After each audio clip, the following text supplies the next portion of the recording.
Begitu mereka menggali, mereka menemukan tulang-tulang Nabi Yusuf. Begitu ia diangkat dari tanah, jalanan langsung terlihat menyala seperti cahaya pada siang hari.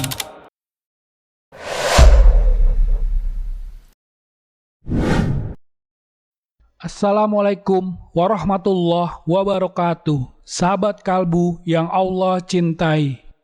Kisah kali ini menceritakan satu-satunya orang yang tahu di mana makam Nabi Yusuf.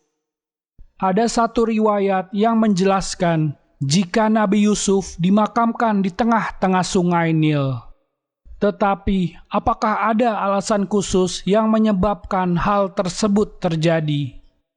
Yaitu, berkaitan apa alasan sebenarnya Nabi Yusuf tidak dimakamkan di tanah, sebagaimana sejumlah nabi yang lainnya.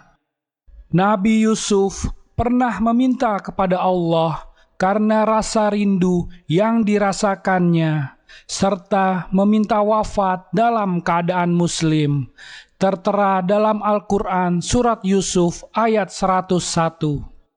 Maka ketika itu, saat ajalnya merasa sudah dekat, ia memanggil sejumlah kaumnya untuk memberikan wasiat. Nabi Yusuf meminta membawa jasadnya bersama dengan kaum Bani Israel jika meninggalkan Mesir. Walaupun ia merupakan orang Palestina, ia meninggal di Mesir selama menetap di sana, setelah dijebak oleh sejumlah saudaranya. Maka Nabi Yusuf alaihissalam meninggal dunia pada usia 120 tahun saat berada di Mesir. Saat itu jenazahnya dimasukkan ke dalam sebuah peti yang terbuat dari batu marmer. Lalu orang-orang Bani Israel memakamkannya di tengah-tengah sungai Nil.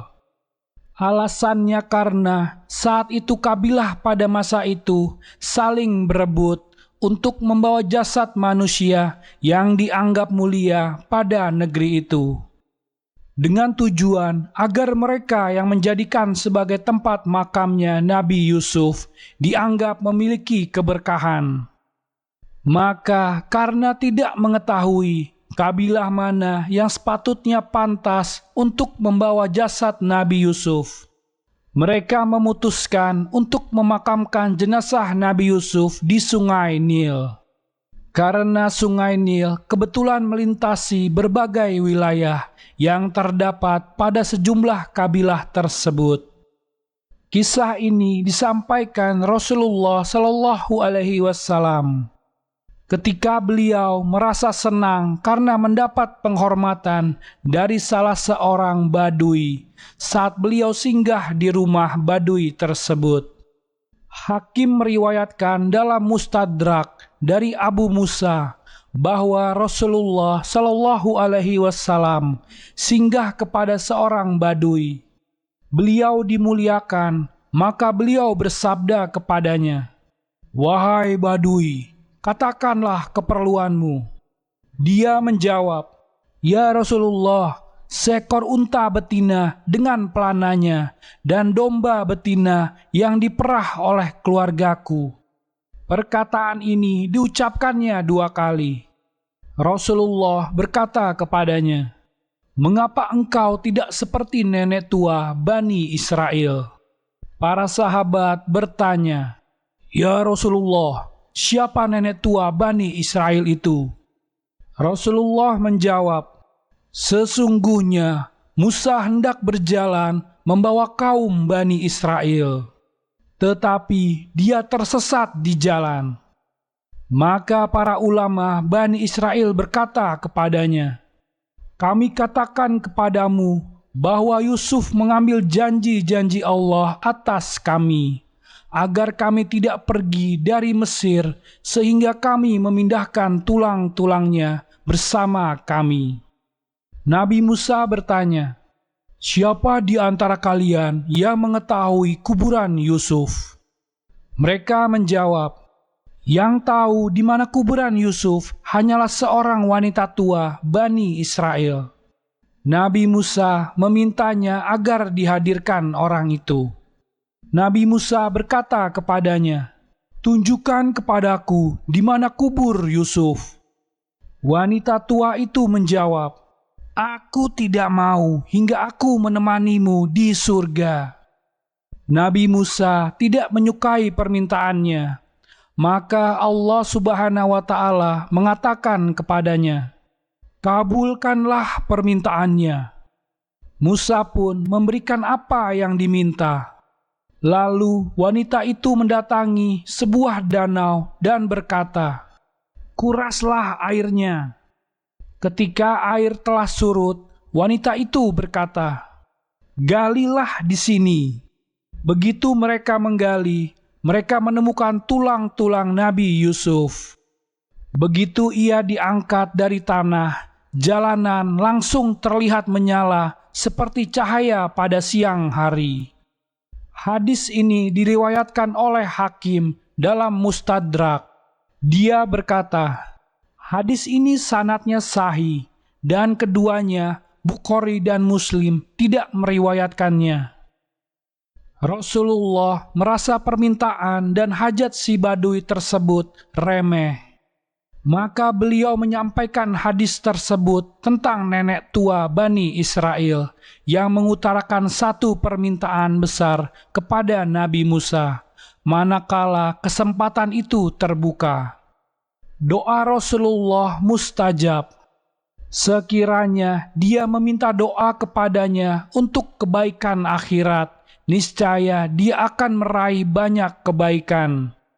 Rasulullah memberitakan bahwa sebab persyaratan yang diminta oleh wanita tua ini kepada Nabi Musa untuk bisa menemaninya di surga adalah karena dia mengetahui satu ilmu yang tidak diketahui oleh siapapun dari Bani Israel.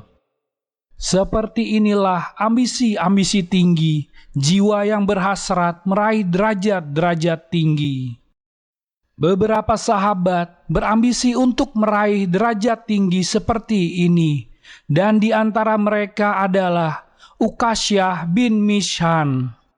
Dia memohon kepada Rasulullah agar termasuk dalam 70.000 golongan manusia terpilih yang masuk surga tanpa hisab. Wajah mereka seperti wajah rembulan di malam purnama.